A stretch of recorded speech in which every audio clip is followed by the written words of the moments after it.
A very lovely good morning and welcome to Exam Candy. In this class, we will be discussing about a summary of chapter 2nd of Flamingo of class 12th, which is titled Lost Spring. And somewhat we will delve into its analysis as well. Talking about the author is Ennis Chunk.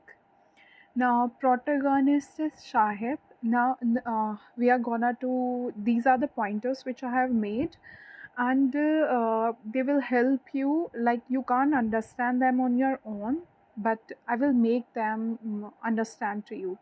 Right. So, protagonist is Sahib. Sahib-e Alam is his full name, and he is a rag picker. Now, the narrator encounters Sahib, and she says कि तुम school क्यों नहीं जाते, why don't you go to school? Then he said कि there is no school in my neighborhood. Then he has come. Where has he come from? He has come from the green fields of Dhaka. Because of the storms, because of the earthquakes, because these green fields do not give them anything. Now the narrator makes a promise that if she will open a school, then will he come to school or not? Then he said, yes, I will come to school. But after some days, when he asked that is your school is built, then the narrator realizes that she has made the promise which is not meant, like which is completely blank, and she cannot complete it. After a period of time, narrator becomes acquainted with an army of barefoot boys, which is his companions as well. Now, when she asked that why do not wear their slippers, then they answer that this is now what they say is that this is their tradition to remain barefoot. Now, what is this? This is an excuse to their extreme poverty situation, where they cannot have the meal of even one time, one full meal.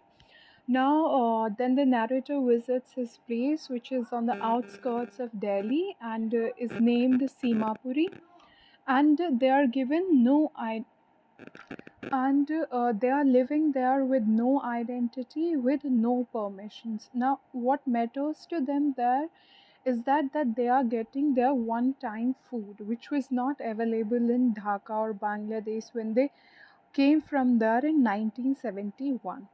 Now, what is their means of survival? Their means of survival is rag picking.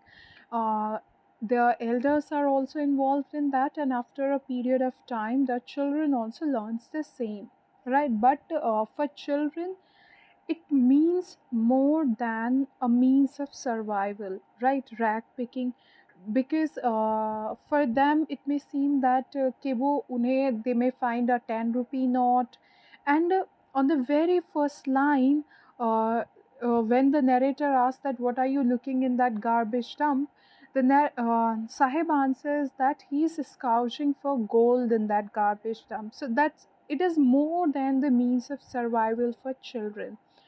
Now, this is another part of the story, which is titled I Want to Drive a Car. Now, here the protagonist is Mukesh, who is living in Firozabad, and their main work is to make bangles, right? They are working around furnaces, there is no light, and even their eyes are more adjusted to dark than the light. There are 20,000. Now, if the law is made that the children has to study, then that law can get the 20,000 children out of that place. Narrator also visits his house, which according to Mukesh, he says that is being renovated, but for narrator it is half built shack, where his elder brother's wife is cooking, and when his any elder male comes to the house, then she covers her face with a veil, right? This is the Indian tradition. I don't know, I don't want to comment on this, but going ahead. Now, Savita is also working with her grandmother, and she don't know that what she is making is bangles. What she is making is a symbol of auspiciousness in Indian marriage, which we call suhag. Right now, their family, they are not even able to get one full meal with satisfaction. Now, what narrator advises them at the end of the chapter is that they organize cooperative.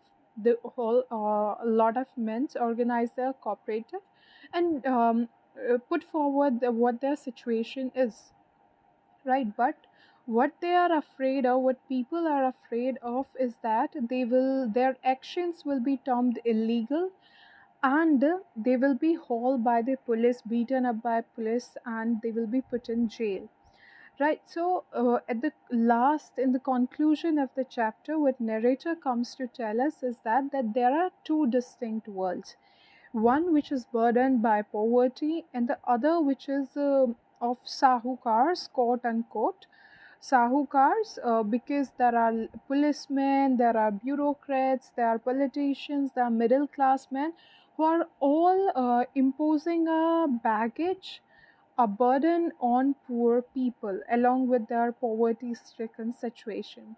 Right, so the main points here are: one is poverty, when you will analyze the chapter, one is poverty, and how children are a part of that survival in that poverty stricken situation, and how the other world is made of politicians, so called sahukars, how they even worsen their situation. So, these two things you have to keep in mind.